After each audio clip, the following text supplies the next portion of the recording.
Señoras y señores, entramos ya en la última parte de este 25º Congreso Argentino de Salud. Antes de presentar a la última mesa, aquella persona que haya perdido un teléfono celular de color bordó se encuentra en la mesa de control. Así lo tiene el asistente técnico, lo puede recoger por ahí, por favor. Queremos agradecer nuevamente a todas las empresas e instituciones que nos acompañan y hacen posible la realización de este Congreso. La última mesa del día de hoy se titula La Argentina de 2022. ¿Y después qué? Una mirada social, política y económica. Para esta mesa contamos con la participación del licenciado Alan Clutterbuck, presidente de Fundación RAP, Red de Acción Política, una ONG plural y apartidaria que promueve la formación y el fortalecimiento de la dirigencia política en Argentina. Alan Clutterbuck es licenciado en Economía por la Universidad Católica Argentina. Tiene un máster en Administración de Empresas de Stanford University, programa Strategic Planning for the Americas en el MIT. El licenciado Maximiliano Montenegro es licenciado en Economía, periodista, analista económico. Es conductor de MMD, Maxi Mediodía, en América 24 y director de plan.com.ar. Un sitio dedicado exclusivamente al análisis económico. Además, es speaker de Economía y Política en la Argentina y en el exterior. El licenciado Jorge Jacobe es analista político, director en Jacobe y Asociados, investigador, conferencista y comunicador social. Se desempeñó como responsable de Relaciones Institucionales de Aguas Bonaerenses Sociedad Anónima. Esta mesa estará moderada por la licenciada Milva Castellini, periodista argentina de radio y televisión, reconocida por su labor como conductora en Telefe Noticias. También es conductora de STP, Salud en todas las políticas en el canal Metro. Ya queda con todos ustedes entonces la moderadora de este panel, la licenciada Milva Castellini. Muchas gracias. Hola a todos, buenas tardes. Siempre que tengo público es distinto, hacer tele o radio. Es como que da un poquito de palpitaciones. Siempre es más difícil cuando es presencial la cosa, a pesar de que todos los días tengo la fortuna de trabajar de lo que me gusta, que es comunicar. Gracias a Cami por volver a estar convocada para este encuentro. Cuando lo hicimos en 2020, el último congreso, sin público, éramos muy poquitos en el auditorio de OSDE en ese momento. Creo que todos pensábamos que iba a ser muy difícil volver a encontrarnos físicamente, presencialmente. En ese momento, la verdad, para septiembre de 2020 la cosa estaba muy, muy complicada y creo que nos costaba creer que iba a ser posible esto otra vez. Volver a estar sin barbijos, a darnos un beso, a saludarnos, a compartir un café. Creo que definitivamente no es ninguna novedad ni revelación lo que voy a decir, ha sido la gran bisagra, ¿no? Y aquí llegamos y no fortuitamente el título de este encuentro tiene que ver con 25 años más 2 de pandemia. Definitivamente somos testigos, privilegiados o no, de un cambio de paradigma, de historia. Y quienes especialmente nos interesa el sistema de salud, nos ocupábamos de este tema, que parecía de nicho hasta la pandemia, mucho antes de que estuviese en agenda. Y creo que parte del desafío es también que siga siendo tema de agenda. Que no nos olvidemos, o que en general la comunidad no se olvide de la importancia de que tengamos un sistema sanitario sustentable. Previo a la pandemia, en Salud en todas las políticas, el programa que ya hace 4 temporadas, para la 5ª, conduzco en Canal Metro. Comenzamos con todos ustedes, muchos de ustedes nos acompañaron desde el principio, a analizar este tema, a pensar este sistema de salud fragmentado, tan endeble, cómo afrontaría una renovación. Y cayó la pandemia. Y la historia cambió para siempre y ahí salimos fortalecidos. Pues bien, y en ese momento la gente entendió que era un sistema sanitario, de qué se trataba y por qué era importante que funcionara. Ya no era tema de nicho. Hagamos que no sea más tema de nicho, sino que sea un tema de compromiso ciudadano, donde podamos ejercer la ciudadanía sanitaria. Tenemos que educar en este sentido. Por eso nos parece muy importante llevar adelante ciclos como el que hacemos y encuentros como este, para que no sea solamente, como dijo un día Hugo Magonza en una de las primeras entrevistas que hicimos, si no nos quedamos hablando entre nosotros, me dijo Hugo en ese programa, ¿te acordás?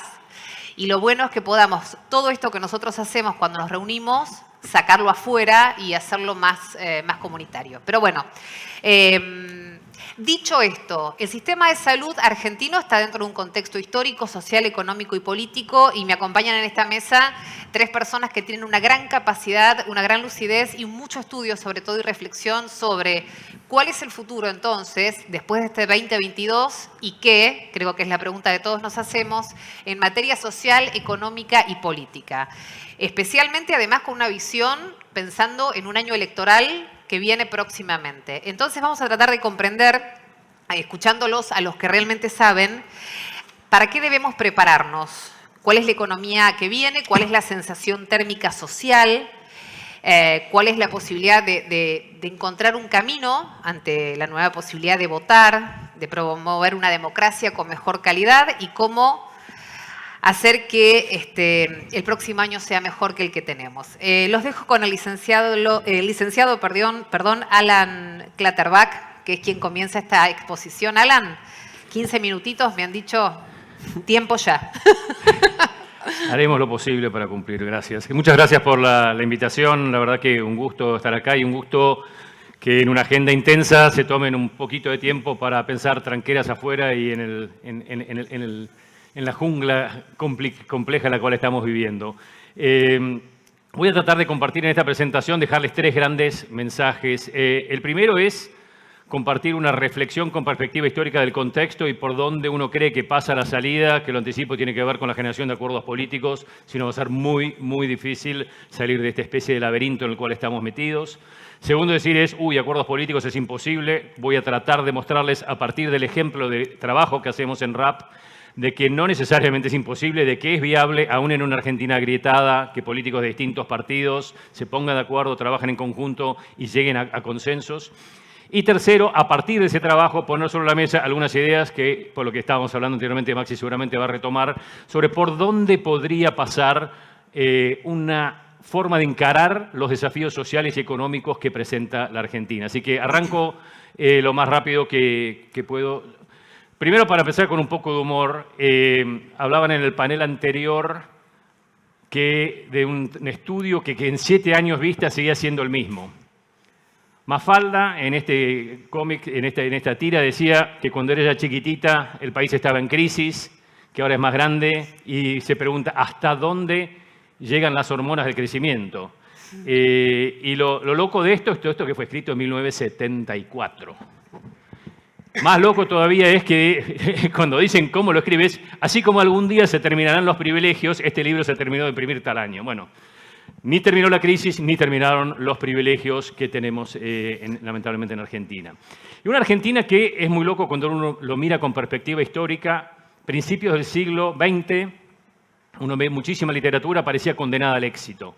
Parecía destinada a la Argentina, como dice este diccionario enciclopédico, a rivalizar con Estados Unidos. Y 100 años después somos de alguna manera paradigma de decadencia. Y si uno lo mira en los números, con la sobresimplificación que obviamente implica PIB per cápita, lo que vemos es una Argentina que estaba dentro de las principales economías del mundo y a partir de la posguerra empezamos un proceso de declinación sistemático. Con un problema fenomenal de que somos una economía que nos cuesta muchísimo crecer. Desde 1950 en adelante vemos a Argentina crece por debajo de todas las regiones del mundo. Apenas por debajo, pero por debajo de África subsahariana. Obviamente, si miramos el sudeste asiático, lo vemos muy arriba, pero vemos el mundo, digamos, creciendo 350%, nosotros 150%. Un problema de crecimiento. Somos el país que más tiempo ha estado en recesión en el mundo desde 1950. 35% del tiempo. Somos un país que tiene a lo largo del tiempo recurrentes y desmesuradas crisis. 18 años en los cuales el PBI cayó más del 2,5%, 9 años en el cual cae más del 5%, que es mega crisis para cualquier lugar del mundo. Bueno, recurrencia a lo largo del tiempo y desmesura de las crisis. Y en los últimos tiempos, una caída del PBI per cápita del entorno de 13% en los últimos 10, 11 años, lo que nos lleva a una puja distributiva sobre una torta cada vez más chica y ese lugar es de donde no queremos estar, lo estamos viendo hoy en la calle día a día. Otro problema central para reflejar esto ha sido el aumento y la estructuralización de la pobreza. Tuvimos la hiperinflación, la salida de la convertibilidad, el contexto actual, picos de pobreza muy altos que hace que sea realmente muy difícil y muy trabajoso enfrentar y salir. A lo cual se suma un problema más moderno, si se quiere, de la Argentina, y es el crecimiento enorme de la informalidad, la economía social y la economía popular, que hoy abarca a más o menos 9 millones de personas, y es un problema en el cual crezcamos a tasas chinas, nos va a llevar años solucionar, con el cual vamos a tener que convivir durante mucho tiempo. Así que enormes desafíos, enormes problemas, y quiero compartir este texto con ustedes.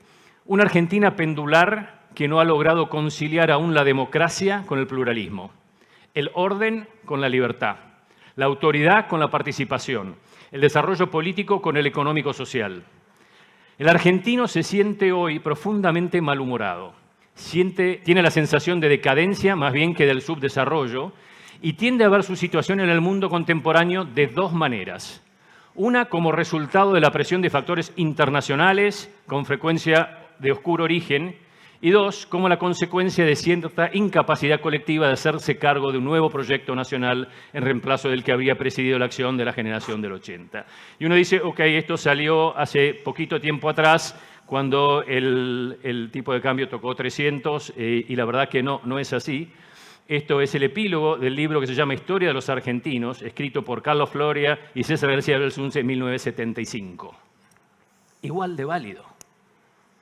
Decíamos de vuelta, tenemos sistemáticamente casi 50 años y nos enfrentamos con la misma realidad y colectivamente como sociedad no hemos sido capaces de enfrentar esto, ¿no?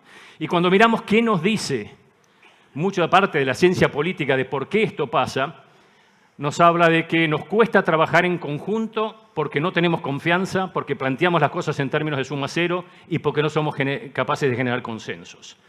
Este espíritu es el que toma mucho, el espíritu con el cual tratamos de trabajar desde RAP.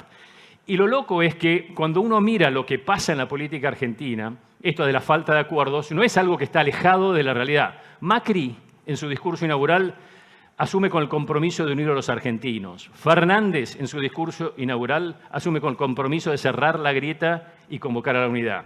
¿Y qué tenemos hoy en día? Una Argentina que sigue polarizada, que sigue dividida, que sigue agrietada, tratando sin encontrar el camino del diálogo, y peor de todo, más complicado, con una grieta creciente entre dirigencia y sociedad. Hay más bronca, hay más frustración, un caldo de cultivo complejo y complicado.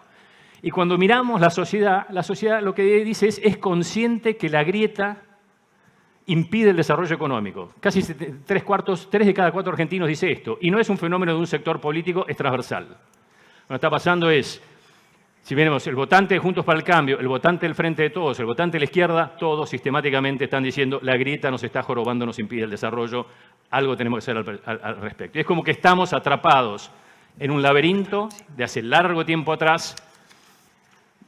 Leopoldo Marechal nos decía que del laberinto se sale por arriba. La pregunta es cuál es el por arriba de Argentina, y lo que estamos convencidos nosotros tratando de hacer en RAP es que la salida pasa por generar acuerdos, algo que no hemos sido capaces de hacer hace muchas décadas atrás. Paso entonces a la segunda parte, y es mostrar que se puede trabajar en conjunto. Nosotros empezamos con RAP en las postrimerías de la crisis del 2001-2002. Generar un ámbito donde invitamos a que formen parte políticos de distintos partidos, distintos niveles de responsabilidad, a construir vínculos de lo que llamamos amistad cívica, un término aristotélico, confianza interpersonal, mucho vínculo de la política con la academia, con el mundo privado, con la sociedad civil, con el mundo sindical, etc. Y tratar de reflexionar en conjunto sobre 3 grandes cuestiones. Cómo fortalecemos democracia e instituciones, propiciamos desarrollo sustentable e inclusivo y promovemos generación de cultura de integridad y transparencia. 3 grandes capítulos de temas en una red que hoy son, perdón que me pasé demasiado rápido, hoy somos casi 220 políticos, donde como puede verse ahí, muy chiquito no lo ven, pero de todos los partidos, distintos lugares del país, distintos niveles de responsabilidad. ¿Qué es lo que buscamos hacer con ellos? 3 grandes capítulos de cosas. Primero es mucha actividad para compartir tiempo juntos y construir estos vínculos de confianza. Mucha actividad a partir de esa confianza para tratar de sistemáticamente trabajar en una forma que busca generar acuerdos. Y si somos capaces de construir esos acuerdos, ver de qué manera, individualmente o colectivamente, esos acuerdos se pueden impulsar para tratar de llevar adelante las transformaciones. Con una cultura de mi reencarnación anterior del mundo empresario que no era llevarle libritos blancos a la política sobre qué es lo que hay que hacer, porque en realidad a nadie nos gusta que nos digan mucho qué es lo que tenemos que hacer, sino que salga eso de la construcción interna, de la construcción colectiva, que genera mucho más convicción y mucho más compromiso. Y desarrollamos montones de actividades de todo tipo, talleres, seminarios, ámbitos de diálogo, viajes al exterior, etcétera, etcétera, para tratar de lograr estos objetivos. Ejemplos de pequeñas cosas de resultados de por qué estos vínculos de confianza permiten trabajar en conjunto y llevar adelante cambios. Fuimos con 5 políticos a Nueva Zelanda a ver cómo funcionan los temas de integridad y transparencia, los temas de accountability y rendición de cuentas. 5 políticos de la provincia de Santa Fe de distintos partidos. Volvieron en noviembre, creo que de 2009, y nos dijeron, queremos trabajar en conjunto para demostrar que se puede hacer algo distinto. De ese viaje, de esa iniciativa, surge, por un lado, una ley de ética pública en la provincia de Santa Fe que no existía hasta ese momento, y surge de ese lado el trabajo de Pablo Hafkin y Ricardo Spinosi, Pablo actual intendente de Rosario, en aquel momento diputado provincial, Ricardo en aquel momento jefe de bloque del peronismo en la provincia, que se pusieron de acuerdo para impulsar el cambio del sistema electoral y pasar al esquema de boleta única en aquel momento. Y otro ejemplo muy emblemático, en 2016 lanzamos un grupo para trabajar sobre integridad y transparencia, 3 grandes temas: financiamiento de política, corrupción, conflicto de intereses. Un tema que, a diferencia de mucho de otro trabajo, hicimos un grupo mixto, políticos y empresarios, porque el tema justamente de financiamiento y corrupción, hay dos lados de un mostrador, hay una mano que da, una mano que recibe, trabajarlo en conjunto sobre formas de mejorar el sistema. Un año trabajando sobre el tema de financiamiento, de ese trabajo surge un consenso, un documento consensuado, firmado por todos los integrantes, privados y políticos, con algunas propuestas para modificar el sistema electoral. Ese tema fue tomado por 2 políticos en aquel momento, Adrián Pérez en el oficialismo en el gobierno anterior, Dalmacio Mera, senador por Catamarca del peronismo. Empezaron a trabajar individualmente en proyectos. Cuando se enteraron a través de la red de su pertenencia en RAP que estaban trabajando en conjunto, decidieron unificar el proyecto y trabajar juntos en un mismo proyecto, oficialismo y oposición, que terminó siendo aprobado en el Congreso. Mejora el sistema de financiamiento, obviamente hay mucho que hacer todavía, pero un paso adelante y de vuelta culturalmente, vínculo de confianza, interacción de políticos con referentes de la sociedad, generación de consensos y tratar de llevarlo en conjunto adelante e implementarlos. Desde la pandemia venimos trabajando más que nada en ese mismo esquema, exacerbada un poco la grieta en estos últimos tiempos, y ejemplos de que se puede seguir trabajando en conjunto aún en el momento actual. En octubre del 2020 trabajamos con 23 legisladores nacionales, senadores y diputados del oficialismo y de la oposición en consensuar un proyecto de ley para cambiar el sistema electoral de la boleta múltiple a la boleta única. Se consensuó, había quienes preferían el sistema electrónico, quienes preferían el modelo cordobés, el modelo santafesino. Se pusieron de acuerdo en que todos empujaban un solo proyecto donde hubiera mayoría, parecido al cordobés. Se termina cerrando un documento, un proyecto de ley consensuado, se presenta en diputados, con la firma de 9 diputados, donde había oficialismo y oposición, en el Senado, con la firma de 2 senadores, 1 del oficialismo y 1 de la oposición. Documento de adhesión pública de casi 180 políticos que forman parte de RAP, de todos los partidos, apoyando y solicitándole al Congreso que le dé tratamiento. Un esquema que básicamente nos garantiza un derecho que hoy el sistema actual no garantiza, que es cada vez que entramos a un cuarto oscuro vamos a poder votar a quien querramos, partido, persona, individuo, lo que querramos. ¿Por qué? Porque no van a faltar nunca boletas, están todas en la misma. Además, es mucho más barato, además es mucho más ecológico y ya se usa en la mayor parte del mundo, ya se adoptó en Córdoba, se adoptó en Santa Fe, se adoptó en Salta como modalidad electrónica y Mendoza lo acaba de aprobar. Ojalá se apruebe, está con media aprobación de diputados después de un fuerte impulso que le dimos con 11 organizaciones de la sociedad civil y esperando que el Senado decida tratarlo este año. Por último, como parte de ese trabajo, el otro ejemplo es recientemente, hace 2 semanas atrás, atentado contra la vicepresidenta, comunicado firmado por 192 políticos que forman parte de RAP, de vuelta, de todos los partidos, condenando obviamente un hecho aberrante. pero invitando a la sociedad a reflexionar sobre la importancia de romper esta lógica de amigo-enemigo y encontrar la armonía y la concordia necesarias para generar consensos para salir del laberinto. Y el último tema que quería compartir es el documento que trabajamos a partir de agosto del 2020 en un contexto de pandemia y en un contexto donde Argentina viene con un montón de problemas estructurales a los cuales se exacerban muchos por la pandemia. Hicimos un proceso largo de generar un documento preliminar, lo discutimos con economistas, sociólogos, politólogos, empresarios, sindicalistas, líderes sociales. Hicimos 40 reuniones dentro de nuestra comunidad entre políticos para cerrar un documento que fue cerrado alrededor de mediados del año pasado, firmado con nombre y apellido 195 políticos de todos los partidos que están de acuerdo en los lineamientos básicos que se establecen en este documento, que tienen dos grandes carriles. Para aprovechar las enormes oportunidades que tiene Argentina, porque de vuelta, digamos, uno de las frustraciones que uno se genera es un país con enormes oportunidades en distintos sectores, en distintos ámbitos, con distintos elementos que nos permitirían entrar en una senda de crecimiento. Hoy, redoblados por este contexto mundial, el mundo quiere alimentos, el mundo quiere minerales, el mundo quiere petróleo y gas, ciencias de conocimiento, etcétera. Tenemos para eso de todo. Ahora, no hemos sido capaces de aprovechar esas oportunidades por problemas propios. El documento entonces establece dos ejes de trabajo, uno sobre la importancia de crecer y la otra sobre la importancia de tener adecuados sistemas de protección social. En materia de crecimiento, me voy a exceder 2 minutitos. No hay problema, tenemos tiempo. Habla de la importancia de, el núcleo central es tener que Argentina vuelva a crecer para crear empleo y aportar a la reducción de la pobreza. Si no crecemos, es virtualmente imposible hacer eso. Para crecer, el eje central es lograr acuerdos que den predictibilidad en el tiempo, restablezcan la confianza, nos den un sentido de dirección, de rumbo de la economía. Eso para alentar el aumento de la inversión, está en niveles bajísimos históricos, muy por debajo casi de la depreciación, imposible crecer con esos niveles de inversión, aumentar las exportaciones como pilares de crecimiento y para ello la necesidad de estabilizar la economía y aumentar la productividad. Y abajo de cada uno de estos enunciados hay un montón de propuestas, de objetivos, etcétera. Algunas para compartir, necesidad de ir repensando, de ir tendiendo hacia un equilibrio fiscal con adecuación del gasto público, la necesidad de ir integrando la economía argentina hacia el comercio internacional para fomentar las exportaciones, la necesidad de generar un ordenamiento impositivo, simplificando el sistema, evitando distorsiones, mayor equidad, lucha contra la evasión y la informalidad y ampliar la base impositiva para poder bajar la presión impositiva, temas que hacen a los marcos normativos laborales y los desafíos de adecuarlos a un nuevo contexto, nueva revolución industrial, post-pandemia y un sistema que no ha generado empleo formal y productivo en la Argentina por años.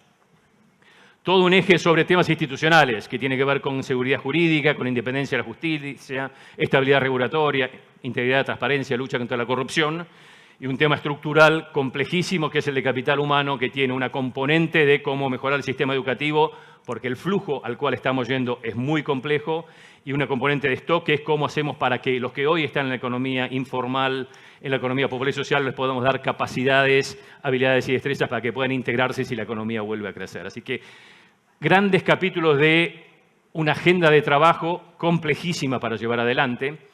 En términos sociales, la necesidad de simplificar y ordenar los programas para seguir protegiendo a los hogares vulnerados, seguir protegiendo su consumo, pero empezar a pensar en un tránsito de cómo salimos de esta situación, sabiendo que va a llevar años, probablemente más de una década, por más que crezcamos a las tasas que crezcamos, que la economía vaya absorbiendo en el sistema formal a mucha de la gente que está en este sector y que muchos de los emprendimientos se pueden ir encauzando e insertando dentro de cadenas de valor dentro de ese esquema.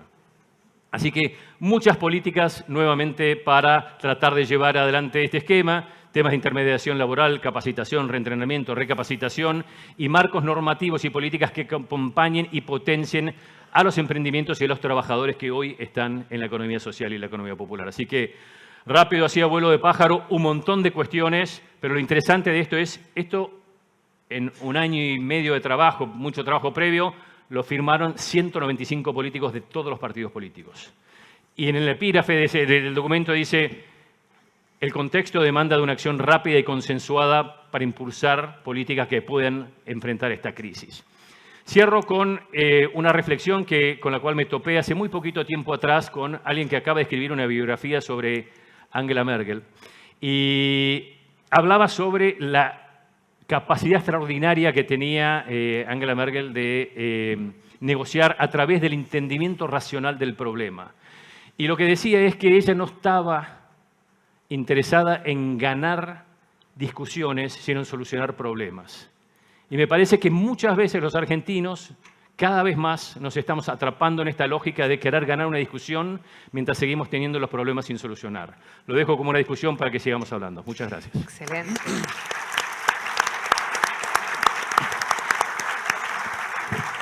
Gracias, Alan. Excelente, clarísimo y en un tiempo maravilloso. Excelente última reflexión, ¿no?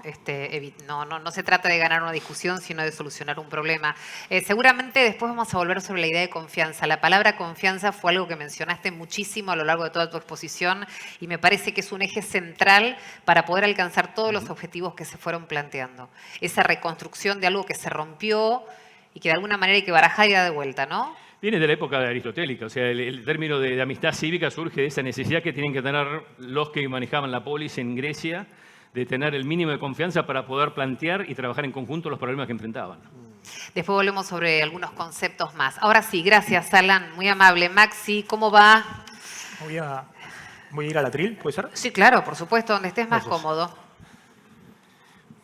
Bueno, muchas gracias por la invitación. Voy a retomar un poquito lo que decía Alan. Gracias a la gente de Acami, siempre es un gusto estar acá. Dije, tengo un público variado para pensar diferente. No voy a abrumarlos con números, las proyecciones económicas que siempre doy, los gráficos, los cuadros. Me puse a escribir anoche, porque quiero dejarles un concepto, un mensaje. Y creo que escribí el inicio de un libro, y tengo que resumir ahora en 15 minutos. O sea, voy a tratar un por lo menos que... también, no hay problema. Voy a tratar por lo menos que el mensaje se entienda de lo que quiero transmitir. Estamos a esta época del año pasado, en la charla de Acami que hicimos en la Fundación OSDE, y yo decía que había una crisis multidimensional en curso en la Argentina, económica, cambiaria, sanitaria, política y de expectativas, pero sobre todo había una crisis, y sigue habiéndola, sobre el rumbo, ¿no? Hacia dónde vamos. Y que el problema estructural de desconfianza que tiene el peso argentino desde hace mucho tiempo y que se potenció obviamente con la pandemia y está hoy también potenciado por todos lados, bueno, refleja un poco los números que veíamos recién y que no voy a repetir. Argentina viene 15 años de inflación muy elevada, con todos los mecanismos de indexación aceitados. Este año tenemos un piso de inflación 95%, el máximo en 3 décadas. Tenemos más de 10 años de aumento de presión impositiva, cambio de reglas permanentes de juego, devaluaciones, recesiones. 6 años de los últimos 12 en que cae el PBI. 3 años de los últimos 5 en que hay caídas de la inversión a tasas de 2 dígitos. Como decía Alan, no se renueva la depreciación del capital. Estamos en la casa, se queman las bombitas y no las reparamos. Y sobre ese escenario de fondo cayó la pandemia, la cuarentena, la disparada del mega déficit fiscal con la mega emisión monetaria, como única forma de financiarlo en la Argentina. Sobran fundamentos para la disparada del dólar, de la brecha cambiaria, la inflación, todo lo que estamos viendo. Pero vuelvo al problema fundamental, el de ponerse de acuerdo en el rumbo como política de Estado y sostenerlo en el tiempo. Obviamente, en este gobierno se agrega un problema adicional, un problema político enorme dentro del Frente de Todos sobre el rumbo del gobierno en sí, que se saldó muy tarde y al último minuto por miedo a una crisis total, por temor a la espiralización de dólar, precios, por terror a una hiperinflación. Primera vez que vemos desde el regreso de la democracia a un gobierno peronista temiendo llegar a la finalización de su mandato constitucional. Bueno, en ese concepto yo recuerdo una frase de un economista brillante, muy querido por mí, que decía que en la Argentina el día que la soja te deja de subir, aunque en este momento sigue subiendo, en el que te gastaste todo el superávit fiscal o las reservas excedentes, que usaste todo el crédito externo disponible, en el día en que la demanda de dinero deja de absorber, ese día aparecen todos los trade-offs posibles. Los trade-offs son los intercambios, lo que nosotros los economistas llamamos trade-off. Y lo que en la jerga popular se conoce como la sábana corta, ¿no? Que aparece hoy por todos lados. Es decir, todas las elecciones que uno puede hacer de política económica son elecciones entre escenarios pésimos, muy malos y menos malos. Keynes decía, en economía se puede hacer cualquier cosa, lo que no se puede hacer es evitar las consecuencias. Y hoy el gobierno está enfrentando las consecuencias de todo lo que hizo anteriormente, y el kirchnerismo por primera vez entiende que no se puede hacer cualquier cosa. Por ahora lo entiende. Y en ese contexto asume Massa. Y se lo resumo así nomás, porque no quiero hablar ni de Massa, ni de la coyuntura y demás. Es muy sencillo explicar lo que pasa hoy en la economía argentina y lo que está tratando de hacer Massa. Esto es el resumen así nomás de lo que ha pasado en la última década en la Argentina en términos de tasa de crecimiento. Y este es el resumen así nomás de lo que ha pasado en la Argentina en términos de inflación. Y esto es lo que está tratando de hacer Massa. Es un plan de estabilización para evitar la espiralización de todo, la crisis total del dólar, de la inflación y de la recesión inmediata profundísima. Entonces avanza con un ajuste fiscal, con un apretón monetario, con una suba de tasa de interés muy importante, hoy sube arriba del 100% efectiva anual, busca dólares para las reservas, envía señales con el apoyo de Washington sobre las metas del FMI, está buscando un ancla. Si estamos en una economía no tiene ningún ancla, está buscando un ancla ¿para qué? Para estabilizar el escenario de crisis total. Pone el dólar soja, empieza a acumular dólares en la reserva, le pone un techo a los dólares libres, ve si puede acelerar la mini devaluaciones, el crawling peg, es decir, la devaluación en cuotas. Está tratando de estabilizar en algún lugar la economía argentina. Pero esa estabilización, obviamente, es una estabilización de un escenario mucho mejor del de crisis total, que era el escenario pésimo, pero es un escenario entre malo y menos malo. Obviamente, lo que va a ocurrir en la economía real en este contexto, que Massa está tratando de alguna manera minimizar porque es muy difícil estacionarlo, es que la inflación no supere el 95-100% este año, que el encarecimiento de créditos junto con la aceleración inflacionaria adelantándose a los salarios, la jubilación, los planes sociales, no termine de dar vuelta de campana en una recesión muy profunda, pero es inexorable y todos los economistas sabemos que esto lleva a una desaceleración del consumo a nivel de actividad y más o menos eso es lo que restablece el equilibrio. Si sale todo bien, ese enfriamiento genera que vos vas acumulando el tipo de cambio y vas acumulando dólares en las reservas, vas sacando pesos de la economía y bueno, y si todo sale bien, el escenario es muy malo el año que viene, pero no es un escenario de crisis total.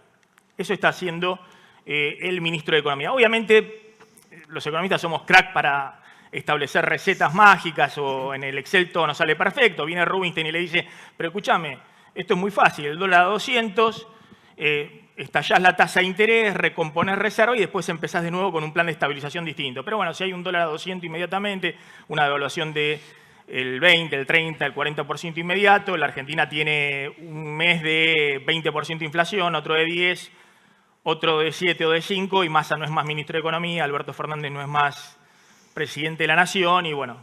Y del otro lado, no sé, viene otro economista que también está cerca de Massa, Álvarez Agri, que no, pero si pones el dólar a 200 y devaluás, esto que estás tratando de evitar, que la economía vaya de a pique inmediatamente, que ajusta el tipo de cambio, la recesión te ajusta las importaciones, acumulás reservas, pipí cucú, pones todo 0 km, pero te comes 9 meses de recesión, 3, 4 muy profunda, no hay escenario político posible. Pero no me quiero detener en esto, porque para mí esto es totalmente menor. Quiero transmitir otro mensaje. La Argentina está llena de oportunidades hacia adelante. Es un mundo que demanda alimentos, energía, salida exportadora, agroindustria, energía, minería. Bueno, no me quiero detener, pero todo el mundo lo sabe. Tiene sectores posicionados en la nueva economía, esenciales en turismo, economía del conocimiento, software. Todos los sectores de la economía argentina, como pocos países en el mundo, están muy bien posicionados para poder avanzar de manera muy exitosa en un mundo que demanda lo que Argentina produce. y también tiene la posibilidad de sostener un mercado interno, básicamente con el propio financiamiento de los argentinos. 200.000, 300.000, 400.000, no sabemos, millones de dólares de los argentinos en el colchón, logística y distribución que está subinvertido. Hay una revancha del consumo de sectores medios que tienen ese financiamiento en el colchón y que ya lo empiezan a mostrar inmediatamente apenas se estabiliza la situación. Bueno, hay un consumo masivo que está por debajo de su crecimiento potencial. Después tiene que discutir qué hace con los sectores protegidos, de sustitución de importaciones, que son más dólares dependientes. Hay una discusión sobre el modelo integral de desarrollo económico, automotriz, textil, electrodoméstico, electrónico, sectores que otros países no tienen, que la Argentina ha tenido durante las últimas décadas y que obviamente hay toda una discusión de fondo. Bueno, no son discusiones muy importantes, o por lo menos son discusiones importantes, pero no son discusiones dramáticas, son discusiones que se pueden dar perfectamente y seguramente todos los sectores políticos se pueden poner de acuerdo. Ahora, quiero hacer hincapié en esto, ¿no? Milton Friedman decía, ya que cité a Keynes, tengo que citar a Friedman, decía, inflación es tributación sin legislación, y yo creo que los políticos argentinos se han acostumbrado demasiado tiempo a convivir con tasas de inflación muy altas que, por otro lado, te facilitan en muchos aspectos la gestión, básicamente la recaudación. Y cito al otro lado de la biblioteca, decía John Kenneth Galbraith, la especulación es la respuesta descoordinada de los agentes económicos a la incertidumbre. Y lo han visto el presidente, el otro que denuncia, están especulando acá. Y sí, todo el mundo está especulando. Y te estás cubriendo justamente frente al desorden macro que tenés hace mucho tiempo. Y eso es algo generalizado, no es algo sectorial. Bueno, este es el mejor cuadro que para mí resume todo lo que contamos de lo que ha pasado con la Argentina, con ese desorden macroeconómico, las faltas de acuerdos institucionales y demás, ¿no? Los dólares que han salido, que se han generado en la Argentina y que han salido rumbo al colchón, a las cajas de seguridad o al exterior. Entonces, prioridad 1 de la Argentina para los próximos años, ordenar la macro con reglas de juego estables. La prioridad 1, fundamental. Si no, no se puede hacer nada. No se puede hablar de política sectorial ni en salud, ni en el área de logística, ni en el petróleo. Si no, hay que hacer trajes a medida para todo el mundo y así no funciona el mundo. Prioridad 2, ordenar las macro con reglas de juego estables. Prioridad 3, no olvidar la prioridad 1 y 2. Y que no hay recetas mágicas. ¿Cuál es la precondición? Un acuerdo político amplio. Con el gobierno solo no alcanza. Con el gobierno este o el que viene o el que vendrá, sobre cómo se alcanzan algunas cuestiones elementales. Así funcionan todas las economías capitalistas exitosas del mundo. Equilibrio fiscal y monetario, baja inflación, reservas en el Banco Central, tipo de cambio único, obviamente sin cepo, tipo de cambio flexible, ya no vamos a los tipos de cambio fijos, las convertibles, son huevadas que no existen en el mundo. Son para economías así de chiquitas. Es decir, es un poco el programa del FMI, el consenso, el nuevo consenso de Washington. Ahora, fíjense la definición de crisis, ¿no? Crisis del cambio brusco, sorpresivo, en lo conocido que una vez que se manifiesta limita la capacidad de acción. Y vamos a un mundo cada vez con más crisis, cada vez con más cisnes negros. Lo hemos visto, lo que nos ha pasado, la pandemia, Ucrania, qué pasa en China. Bueno, permanentemente, ¿no? Los conflictos bélicos por el petróleo, por las nuevas energías. Ahora, Argentina, la crisis es la normalidad. Y retomo un poquito lo que se decía antes. Y al revés, yo creo que hay que producir un cambio brusco para salir de la normalidad de esa crisis. Y quiero hacer alguna reflexión final, si es posible, pueden ser unos minutitos. Por supuesto. Una reflexión final para reformular un poco y para reforzar estos conceptos que estoy diciendo, ¿no? Una reflexión final sobre el valor de nuestro dinero, el valor del peso, que un poco refleja todo esto que veníamos diciendo.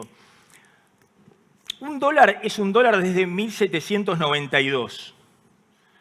No quiere decir, por supuesto, que con un dólar hoy podamos comprar lo mismo que se compraba hace 230 años, pero un dólar es un dólar hace 230 años. Desde entonces circula en el territorio de los Estados Unidos el dólar. Durante mis 52 años de vida, la moneda argentina ya se extinguió 4 veces. Tal vez los más jóvenes no lo recuerdan, pero esta es la quinta moneda, el peso. Pasamos peso moneda nacional, el original de Roca en 1881, moneda nacional, pues justamente era unificar el país se extingue en enero del 70, 1970, con Onganía. Después pasamos al peso ley 18.188 con Onganía, al peso argentino con Viñone, el austral con Alfonsín, el actual peso de 1991 con Menem y Cavallo. En el medio le sacamos 13 ceros a la moneda. Y por suerte que le sacamos 13 ceros, porque si no se hubiera hecho eso, para comprar un dólar al oficial, con nuestra moneda original, la que se extinguió en enero de 1970, el peso moneda nacional, serían necesarios 1.500 billones de pesos moneda nacional para comprar un dólar. Y hice algunos calculitos. Supongamos que armamos fajo de 100 billetes de 10 pesos moneda nacional, de esos billetes que se extinguieron en 1970. Bueno, para adquirir un dólar oficial necesitaríamos 2.154.553 pilas de la altura de la Concagua para adquirir un dólar al oficial. Si vamos a adquirir el dólar de la calle, que es el verdadero, el doble de eso. Entonces, ¿qué quiero plantear con este absurdo, no? La moneda en las economías capitalistas modernas es la primera cara del Estado Nacional. Y que los ciudadanos acepten o no esa moneda depende en última instancia de la confianza que genera ese Estado, que va más allá de un gobierno en un momento histórico determinado, involucra a todas las instituciones de un país.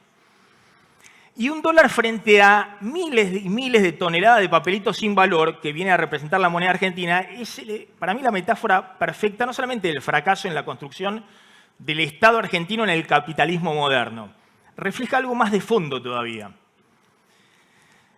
Si miramos lo abstracto y lo general del dinero, no hay otra especie en el mundo que le asigne valor a un papel que no tiene ningún valor. Ningún valor. ¿Y por qué le asignamos un valor? Por un acuerdo social. Y quizá el dinero sea comparable con el lenguaje en el nivel de abstracción y de acuerdo social. Hay pocas cosas que generen ese nivel de acuerdo social.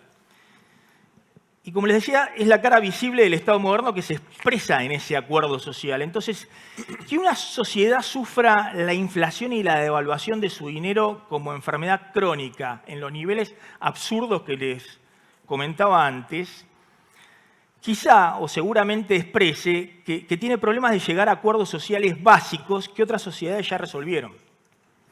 Y no digo Estados Unidos y Europa, digo casi toda Latinoamérica, digo países asiáticos, digo países de Europa del Este menos desarrollados que la Argentina, muchos países africanos.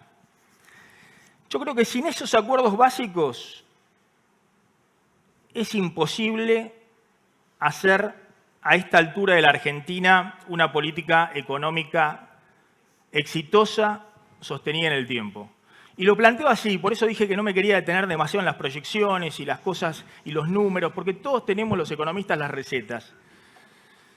Pero yo creo que lo que falla en la Argentina es mucho más profundo y no se resuelve con una receta y tiene que ver con esos acuerdos básicos y que sin ellos, y la verdad que sí, está bien, vamos por este lado, es lo correcto, pero no vamos a encontrar el verdadero rumbo de salida. Muchas gracias. Claro.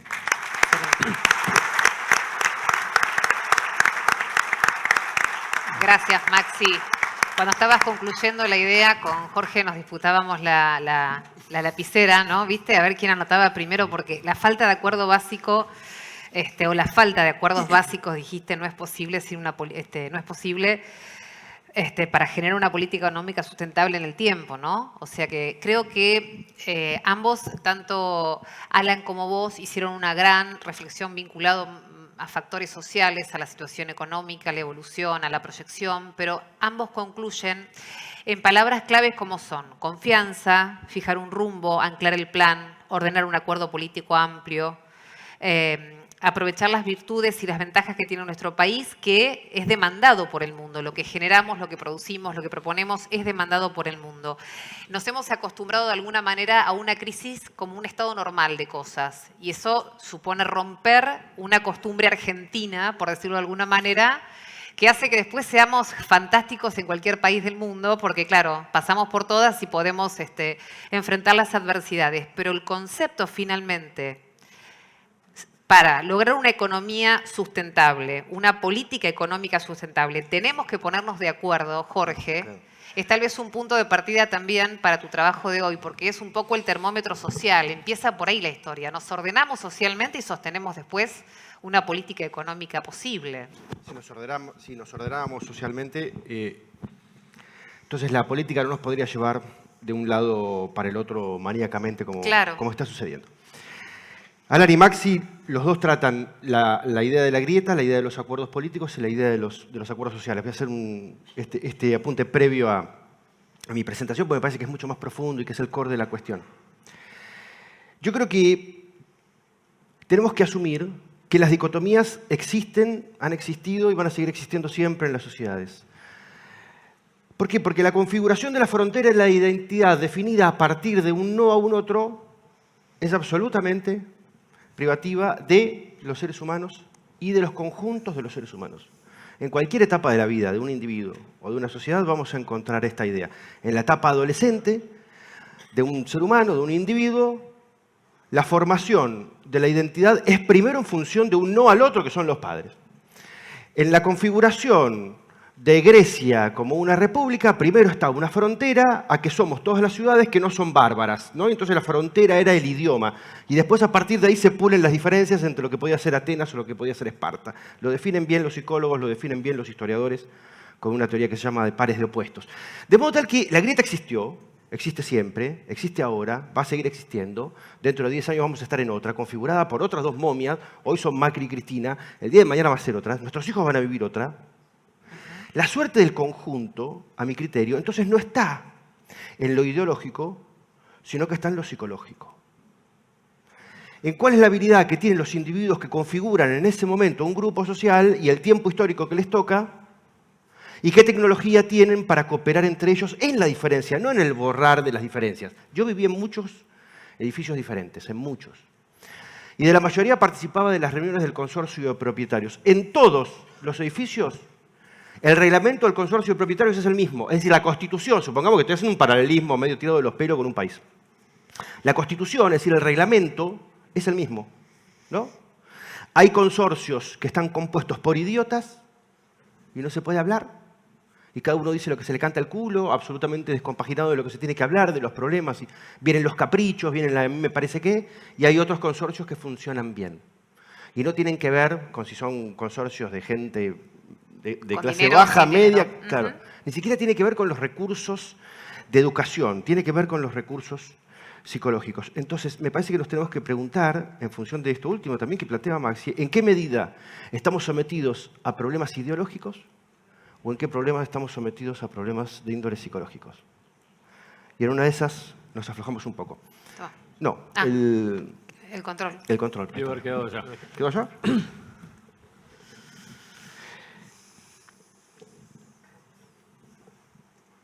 El cambio de la política o el cambio en los ciudadanos, digamos, esto que planteaba Maxi me parece que es vital. En el año 74 y en el año 75, mostramos unos ejemplos, Alan, yo voy 2 años atrás, en el año 72 este era un país de 6% de pobres y 4% de desocupados.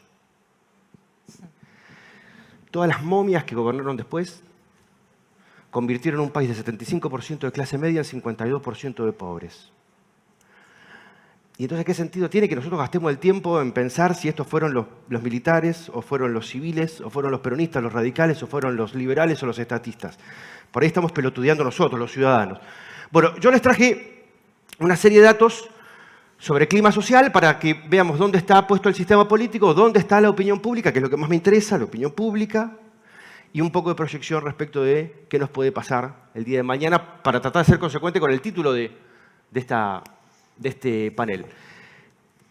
Desde que Alberto se sienta en el gobierno, estamos sometidos, o nos someten, si quieren, a un tobogán de emociones que es muy violento, que es muy cambiante, que es espeluznante. Mi socio psicólogo, 70 años, me dice siempre, Jorge, lo intenso cansa rápido. Te enamora, pero cansa rápido. Piénselo para las relaciones. Genial. Genial. Genial. Lo intenso, Sí. ¿la repetís? Lo intenso cansa rápido. Es genial. Es interesante. Anoten. Para cuando estás soltero es interesantísimo. Alberto, cuando ganan Alberto y Cristina, ganan con el 48% de los votos. Una bestialidad. Una bestialidad. Cuando le pedíamos a la gente que nos defina a Alberto en una palabra, la palabra que lo retrataba era esperanza. Que es la misma esperanza que la gente, la misma palabra que la gente utilizaba al principio de Macri, que es la misma palabra que la gente utilizaba al principio de Cristina, y así sucesivamente. Fíjense cuán boludos somos, que siempre nos esperanzamos al principio y después se nos rompe el corazón. Una vez el problema lo tenemos nosotros.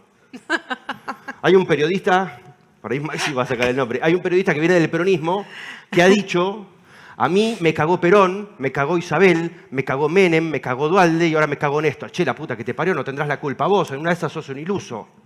Bueno, lo mismo planteo yo para los ciudadanos. Perdón por las palabras soeces. Siempre hago conferencias para que no me inviten más. Entonces, arranca con el 48%. La palabra es esperanza.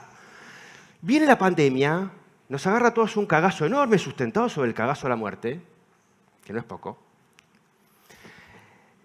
Y entonces Alberto pasa de 48 puntos de imagen positiva a 68, de 48% de los votos a 68 puntos de imagen positiva, 20 puntos más de lo que lo habían votado. Tremendo, tremendo, no le pasó a ningún presidente. Entonces de la esperanza nos fuimos a la euforia. Y después eso se resquebrajó y se cayó como un piano de un quinto piso. Y entonces vinieron las elecciones, que fue un proceso de catarsis y frustración, las dos cosas juntas. Hacemos la catarsis, vamos a las urnas a decirle a este gobierno: che, ¿sabes qué? No, está mal lo que estás haciendo, no me gusta más. Y nos damos cuenta de que hacemos ese esfuerzo, la discusión y toda la bola. Para nada. Como toda catarsis en tu casa, estampás un vaso contra una pared, le pegás a la mesa, pateás al perro, no pateen al perro. Para nada, porque la catarsis te libera un ratito, pero no te soluciona el problema. Muy bien, entonces la esperanza, la euforia, la catarsis, la frustración, después vino la bronca, y ahora vino esto. En mayo preguntamos, ¿qué emoción le produce la situación actual de la Argentina? Una pregunta abierta, la gente escribe lo que quiere, y la palabra que más utilizan los argentinos es la palabra tristeza. Y esto me empieza a responder muchas de las preguntas que me suelen hacer los periodistas, que es: ¿por qué, Jorge, no estamos en la Plaza de Mayo incendiando todo? ¿Por qué el 70% de gente que está de culo con el gobierno no está en la Plaza de Mayo incendiando todo? Porque la bronca de las emociones básicas, igual que la alegría, supone un comportamiento físico. Le voy a decir así: la bronca nos lleva a la Plaza de Mayo como símbolo, a quejarnos de algo; la alegría nos lleva al obelisco, a celebrar algo, vamos con la bandera, ganamos el mundial, eso. La tristeza no. La tristeza físicamente no nos lleva a ningún lugar, nos plancha, está más cerca de la depresión. La oportunidad es que de las emociones básicas la tristeza es la más reflexiva. En la bronca no reflexionás, en la alegría no reflexionás, en la tristeza, en una de esas, si tenemos mucha suerte, sí. Y nos miramos al espejo y lo que dicen los muchachos, nos miramos en el espejo y decimos: che, acá hay culpables y responsables. Culpables son los que te prometen: yo te arreglo el quilombo, y no te lo arreglan. Responsables somos nosotros, que en una de esas creemos todas las navidades que Papá Noel va a venir. No existe. El año que viene volvemos a creer que va a venir, no existe. Y así estamos no sé hace cuántas décadas.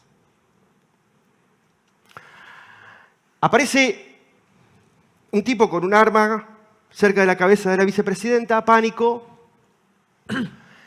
Hay 2 horas de zozobra y enseguida van a entender esto que voy a tratar de contarles. Lo que no se disparó la bala, pero sí se dispararon todos los sesgos.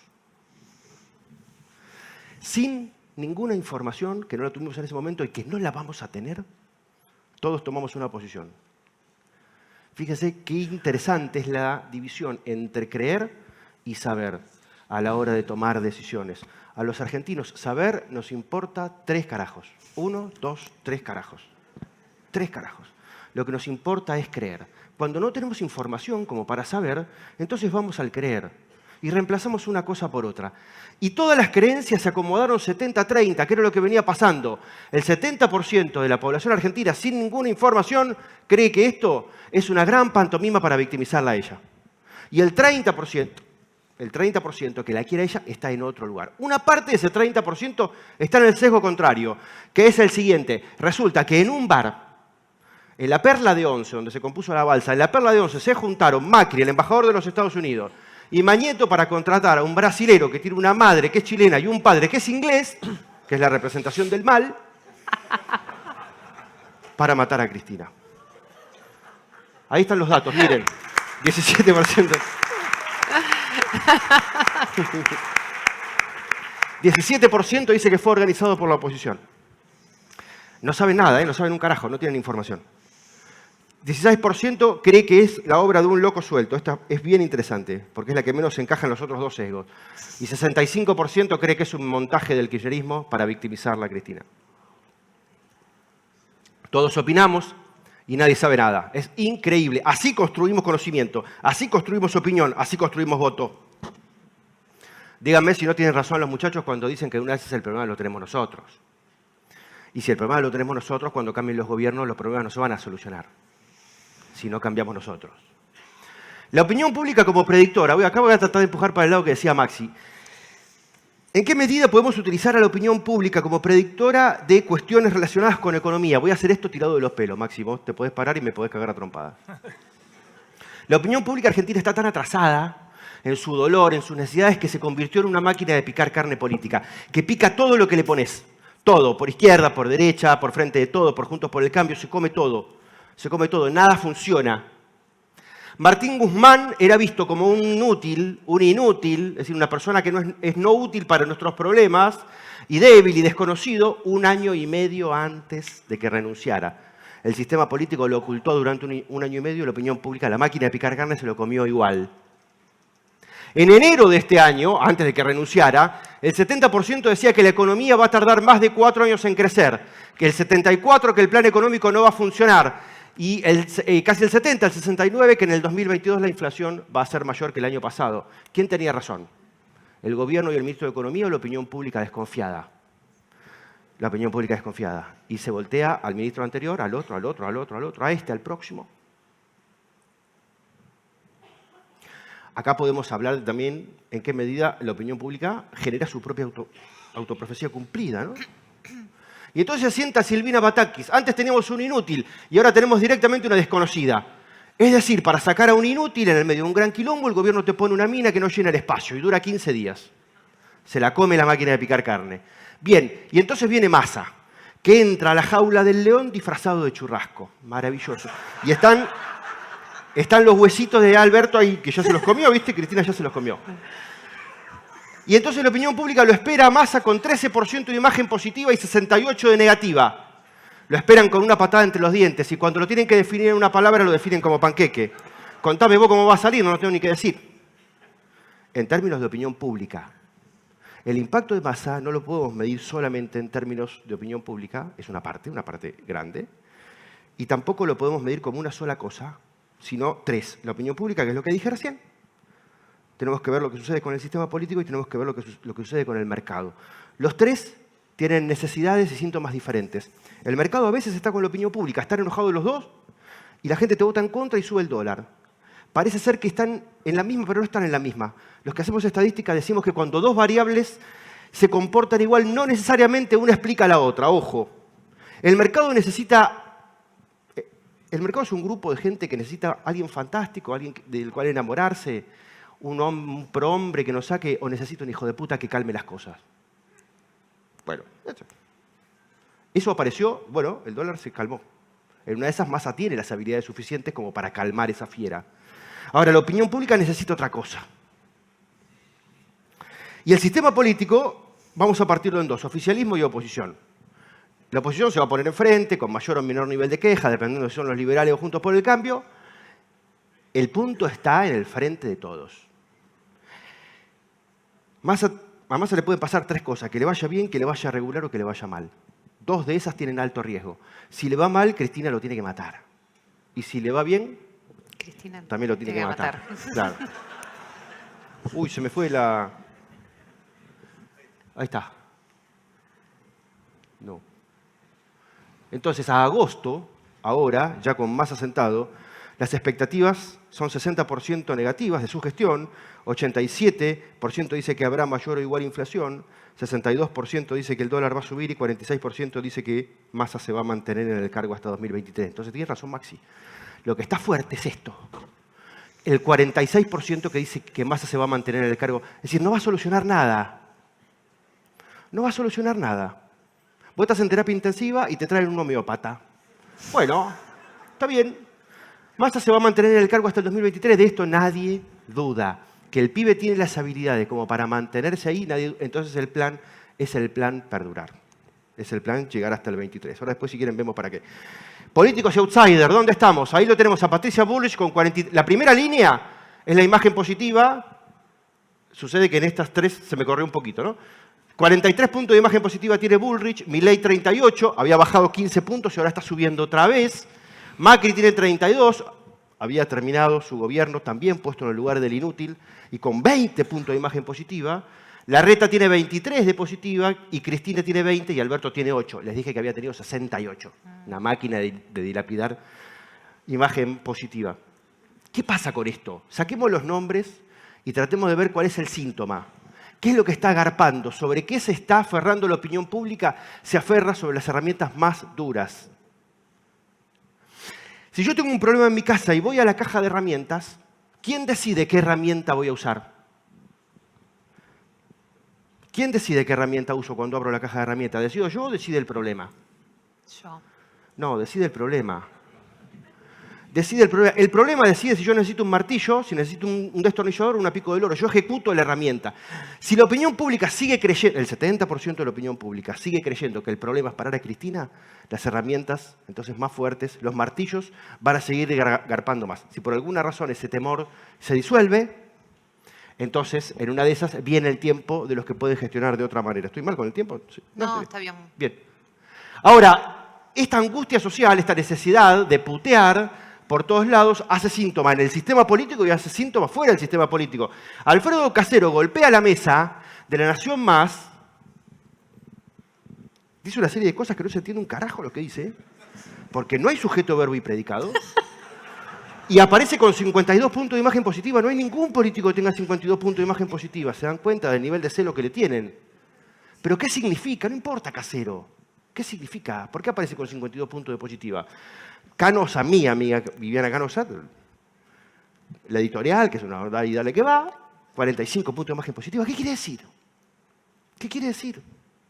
La Nata aparece con 48 puntos de imagen positiva. Un tipo que la sociedad cuando lo necesita lo entroniza.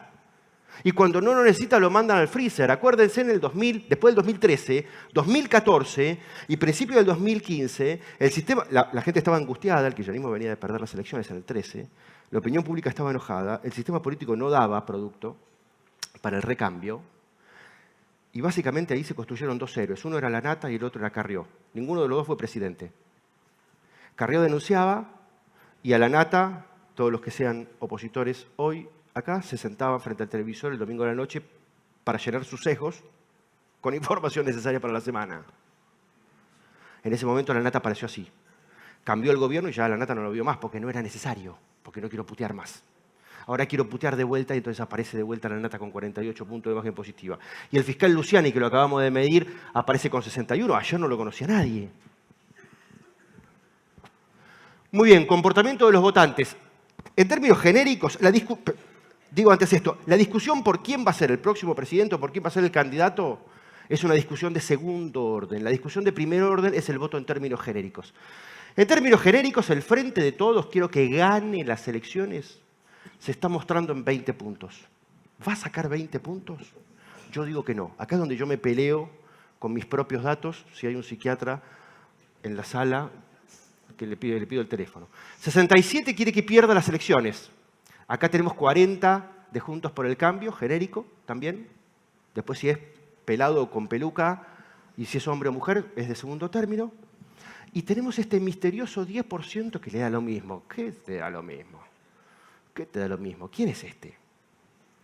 Yo creo que en este momento de la Argentina ese 10% es el kirchnerista, lo tengo bastante comprobado, es el kirchnerista que está incómodo, que está avergonzado, que ya no está efervescente, que ya no está de ida, que ya no te come el hígado en un asado de domingo, ¿no? Pero que están ahí. Cristina el año pasado tuvo 33 puntos. Y me parece que sigue cerca de eso, aunque hay una parte que esté herida, aunque hay una parte que esté tecleando. Esta parte que está tecleando, para irse de Cristina, tiene que conseguir algo mejor. Y en la oferta electoral no creo que haya una opción progre de índole setentista, con la Embajada de Estados Unidos y el complot de los templarios, los masones y los Illuminati en contra, como para poder canalizar el voto ahí. No van a votar a Del Caño. porque del caño para ellos es la opción berreta de lo mismo. Y tampoco van a ir a votar a la derecha, porque Juntos por el Cambio es derecha, Milei es la recontraderecha, después viene el nazismo y patatín, patatero, bien. Entonces no creo, ese 10% que está herido, está incómodo, creo que va a terminar en el frente de todos. Me puedo equivocar, falta evolucionar, pero creo que están ahí. Problemas y permiso social, ¿quién arregla este quilombo? Yo, colgándome de lo que dicen los muchachos, digo lo siguiente, nosotros podemos pedirle a un político que haga una tarea, lo que llamamos permiso social, después si le soltamos la mano va a terminar como el culo.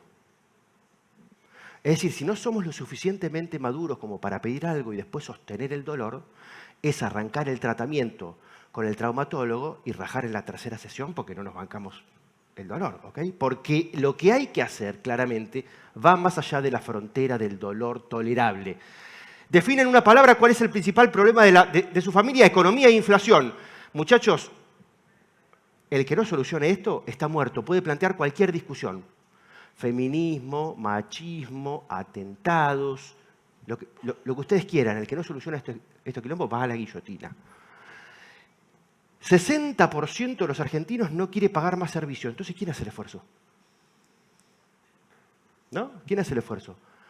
66% dice que la inflación es víctima de la emisión, pero después tenés casi un 35% de gente en otras posiciones, que es el maravilloso mundo de la multicausalidad de la inflación, donde la mayor parte cree que el problema de la inflación son los empresarios.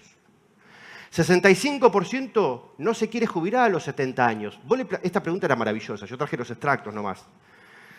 La pregunta decía así: hay especialistas que dicen que tenemos que dejar de jubilarnos a los 60 y a los 65 porque el sistema previsional no aguanta. ¿Usted está dispuesto a jubilarse a los 70? Ni en pedo. Ni en pedo. ¿Quién hace el esfuerzo? ¿Quién hace el esfuerzo? En esta sala, todos morfan y se bañan todos los días. Y decimos, por lo bajito, que hay que hacer ajustes, que hay que hacer un esfuerzo más. ¿Quién lo quiere hacer? Nadie lo quiere hacer. Todos queremos que lo haga otro. Entonces, ¿cómo se puede? ¿Cómo se sale socialmente de esto? 75% dice que hay que cortar o que hay que reducir planes sociales. Está bien, está perfecto. ¿Te bancás pasar de 50% de pobres a 70% de pobres y de 10% de indigentes a 20% de indigentes? ¿Y que en cada esquina haya un ñato atrás de un árbol esperando para cortarte la yugular con el celular, o no te lo bancás?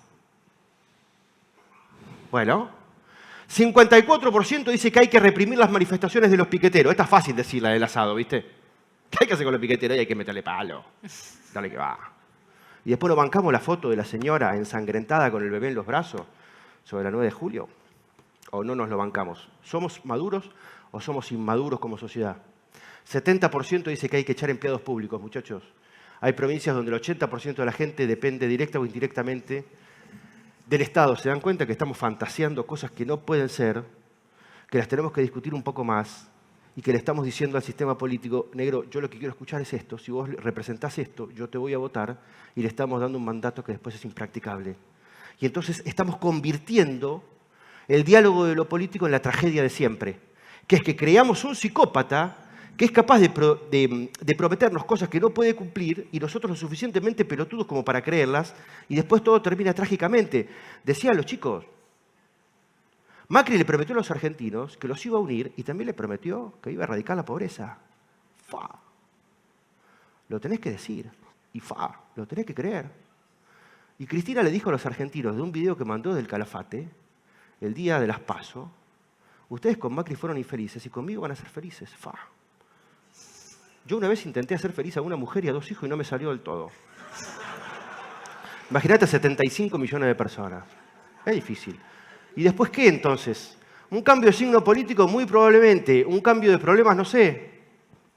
Un cambio social, no sé. No sé. El próximo presidente, insisto, peluca o pelado, mujer, hombre, lo que fuera, va a tener que meter los dedos en el enchufe. ¿Y se sobrevive a eso? Un país con potencial seguro, pero la confianza va a llegar, recordemos Macri, ¿no? Recordemos la candidez de Macri. Macri creyendo que por ser rubio y de ojos celestes él se sentaba y empezaban a llover dólares por esa Ezeiza. Y el mundo le dijo: flaco, mirá que la confianza es un poquito más. Y en ese momento el mundo nos vio como un borracho que había dejado de tomar. 1 año, 2 años. Pero no te prestan el sacacorchos, ¿viste? Te celebran que no tomas más, pero ¿cuántos años tienen que pasar hasta que ya está bien, déjalo solo en la bodega que no toma más. No son 2 años y tampoco son 4, les aviso. Entonces, ¿tenemos un montón de potencial? Sí. ¿La confianza está? No. Las demandas sociales son impostergables, de modo tal que la opinión pública te va a dar 6 meses, te va a dar 1 año. ¿Te va a dar 2 años, si querés, hasta la próxima legislativa? De dale que va y te sigo votando, sí, pero en algún momento explota, porque las demandas sociales son impostergables. Una presidencia trágica es lo que viene. Y este último punto, y entonces me cuelgo del hilo de mis compañeros o camaradas, es el core de la cuestión. Si no solucionamos la sociedad inmadura e histérica que tenemos, lo que vamos a seguir es matando políticos. Y también creando políticos que nos calientan el oído con promesas que sabemos perfectamente que no van a cumplir. Supongamos que volvemos al ejemplo del consorcio de propietarios. Y cierro con esto. Y nosotros somos un consorcio de propietarios y tenemos que elegir a nuestro próximo presidente, porque el anterior se murió, lo abdujeron los extraterrestres. Y viene el primer candidato, y dice, yo les voy a solucionar los caños del tercero B. Bueno, bien. Y viene el segundo y dice, yo les voy a solucionar los caños del tercero B y también el problema del ascensor. ¡Wow! Es una propuesta superadora.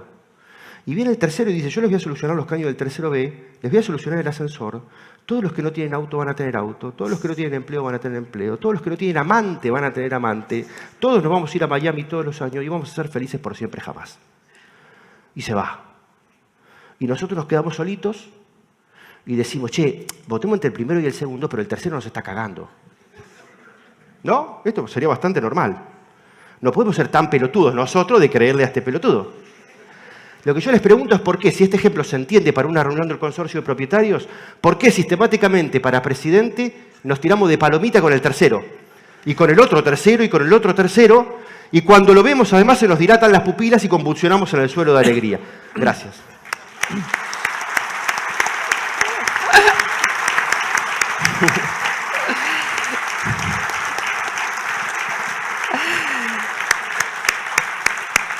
Bueno, nos hemos reído, ¿eh? Hemos terminado la tarde con risas para no llorar. Es trágico, sí. Es tragicómico, qué sé yo, pero lo contás tan divertido que nos hace sentir mejor. Viste que siempre el humor rescata. La frase igual de lo intenso, cansa rápido, es de las mejores, ¿eh? Que escuché en los últimos tiempos. Ahora, Jorge, te pregunto algo. Esa sociedad histérica, esa sociedad que repite, esa sociedad que necesita un orden psicológico para plantarse y tal vez tener madurez ciudadana, si querés. Sí. ¿Por dónde empezamos? Digo, porque entonces, ¿qué? Que es la gran pregunta de esta mesa. Yo te diría que esto lo podríamos plantear en algún congreso con gente que sepa de medicina. Claro, qué sé yo. ¿Hay algún médico en la sala? Pero en serio, ¿cómo anclamos? A ver, como para ir concluyendo ya y sí cerrar. Yo creo que es muy interesante lo que plantea Jorge a partir de las encuestas, porque justamente hablamos de eso antes de subir acá. Yo creo que el tema del sesgo de confirmación atraviesa a toda la sociedad. Yo creo que hoy los políticos son rehenes de sus electorados, así como los periodistas o los comunicadores, los presentadores son rehenes de sus audiencias. Y si se mueven 1 milímetro de esa audiencia o de esos electorados, lo castigan. Entonces, me parece que construir un país requiere algo más importante, ¿no? Que alimentar a la audiencia o a tu propio electorado. Yo creo que es muy interesante lo que dice, porque si no, no se puede construir. Yo siempre digo, ¿quieren hacer la política económica del Excel? Vayamos al capitalismo de Putin, que es un país netamente capitalista, pero sin democracia. Y lo que dice, se hace. Esta es una democracia en ebullición. Si uno tiene una receta económica, tiene que negociarla. Negociarla con un universo dentro del sistema político, con sectores diversos, corporaciones y demás. Así son las democracias en el mundo.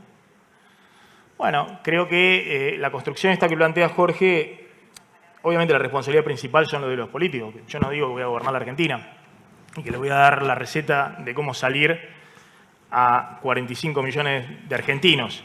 Por eso tampoco creo que sea la responsabilidad ni siquiera de los animadores, presentadores o periodistas que simplemente le hacen el Disney a sus audiencias y que les va muy bien y hacen negocio y tienen muy buen rating y están felices. Y hasta a veces se lo creen. No siempre, pero a veces se lo creen. Bueno, la responsabilidad de los políticos, elevarse En una democracia la responsabilidad de los políticos.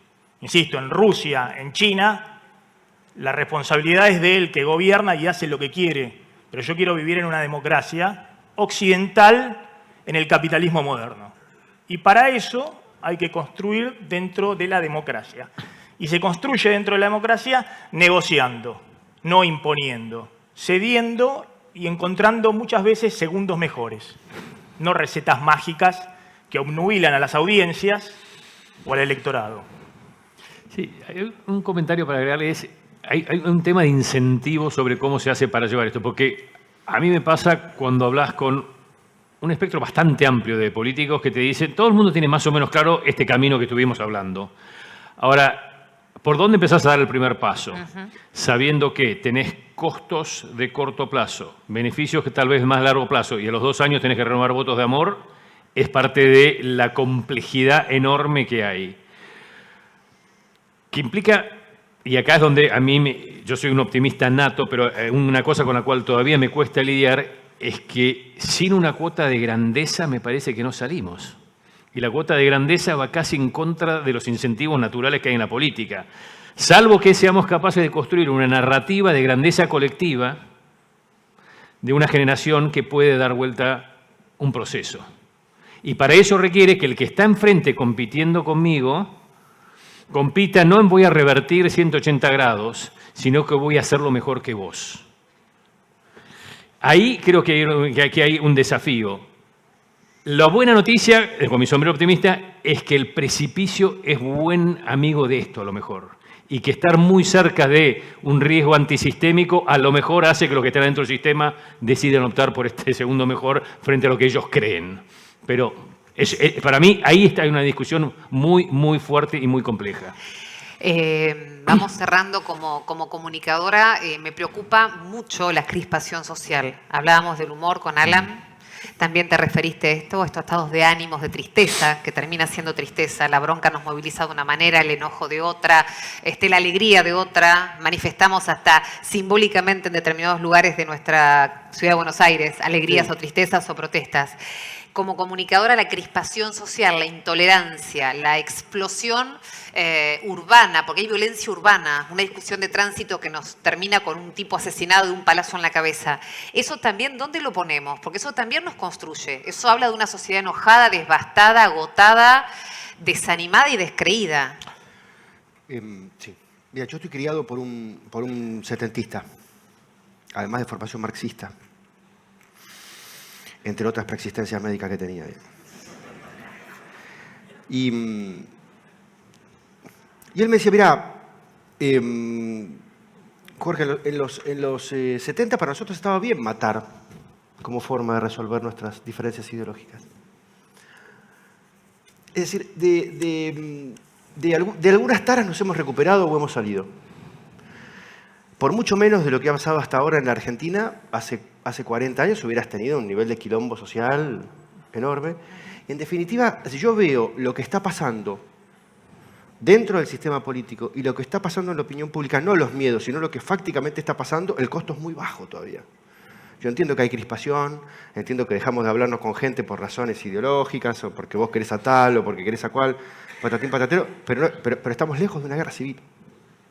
Lo que yo no puedo determinar, y ahí hay que pedir asistencia a otras especialidades, es si estamos frente a una sociedad argentina que está un poco más madura en ese sentido y que puede administrar sus traumas con más aplomo, o si estamos frente a una sociedad absolutamente abúlica que ya nada le importa 3 carajos.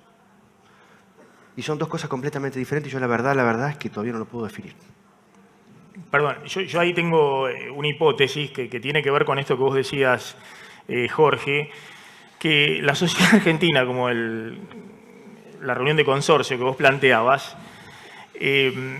sigue creyendo que hay una receta mágica y un salvador. Entonces, ya no se bancaba al kirchnerismo, a Cristina y demás, que venga el que sigue. Y vino Macri. E inmediatamente después de ganar medio término, se lo comió. 50%, y se lo comió, que venga el siguiente. Y vino Alberto Fernández. Y Alberto Fernández duró 2 años.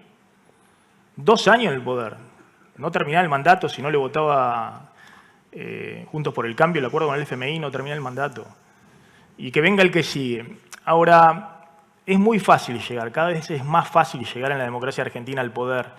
El problema es gestionar.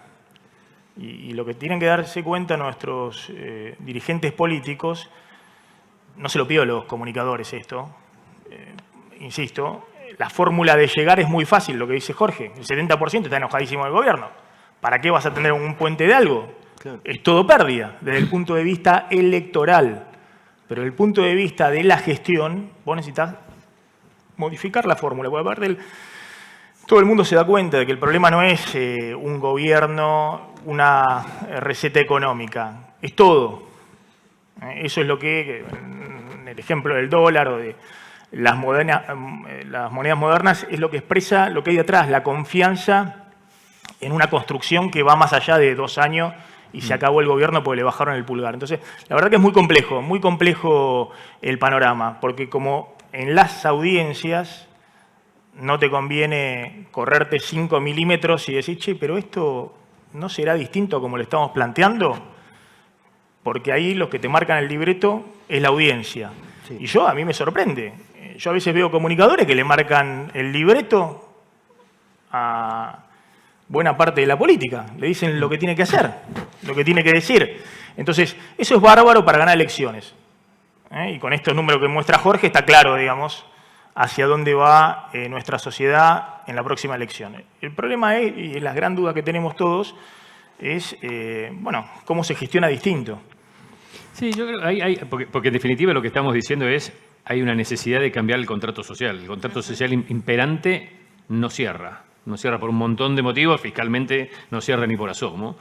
Y seguimos creyendo en una parte como sociedad, con voluntarismo mágico de que de alguna manera ese contrato se puede hacer cerrar. Y lo que creo que hay que encontrar la forma de establecer una narrativa frente a la sociedad, de que hay que cambiar el contrato social, que algunos derechos que hoy asumimos que tenemos, tal vez en algunos sectores haya que postergarlos o diferirlos, pero que el sol sale después a la madrugada. Si no somos capaces de darle a la sociedad una esperanza que el sol sale a la madrugada, la sociedad empieza a votar con los pies. Y en la medida que vota con los pies, más problemas vamos a tener, porque más difícil va a ser salir del laberinto. Yo tengo un apunte, a ver si te hago enojar. Mira.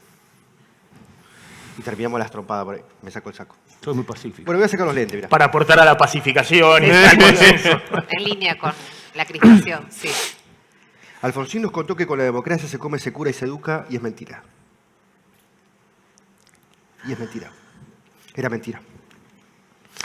Si yo no me equivoco, Maxi, China sacó 400 millones de personas de la pobreza y los puso en la clase media desde los 80 hasta acá, el mismo tiempo en el cual nosotros destruimos este país.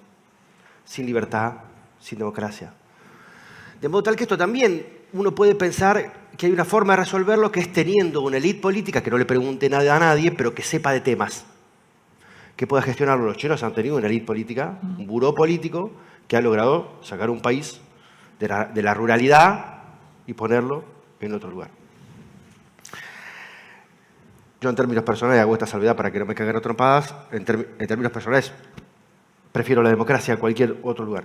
Pero me parece que está bueno abrir el espacio para que la democracia, sus métodos y sus formas y sus órdenes también sean sujeto de discusión, porque hay algunas partes que las tenemos que revisar.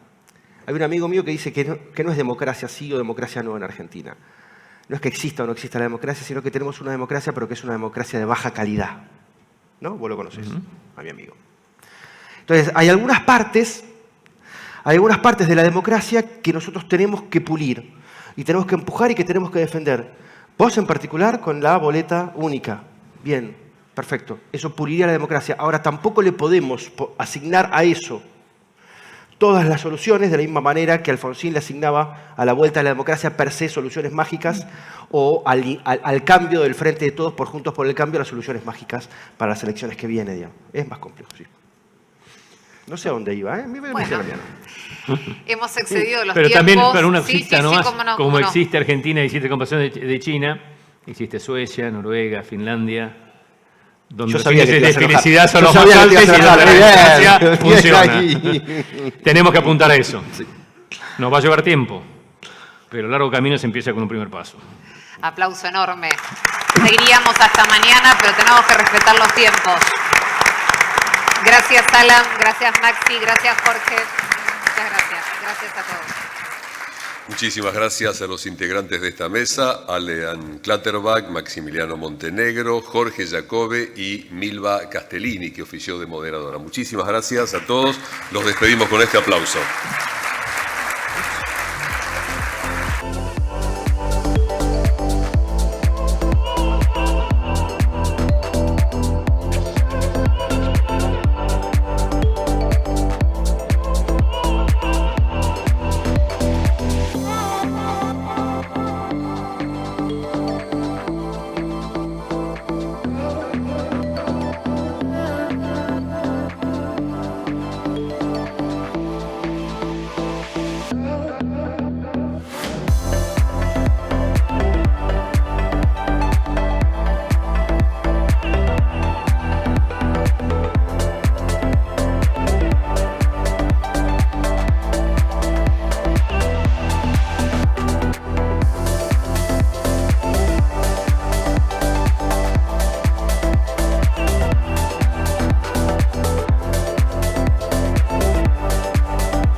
En Ciensa, implementamos la tecnología más avanzada para resolver los desafíos logísticos y garantizar la máxima seguridad en los más de 3.200 pedidos que dispensamos diariamente.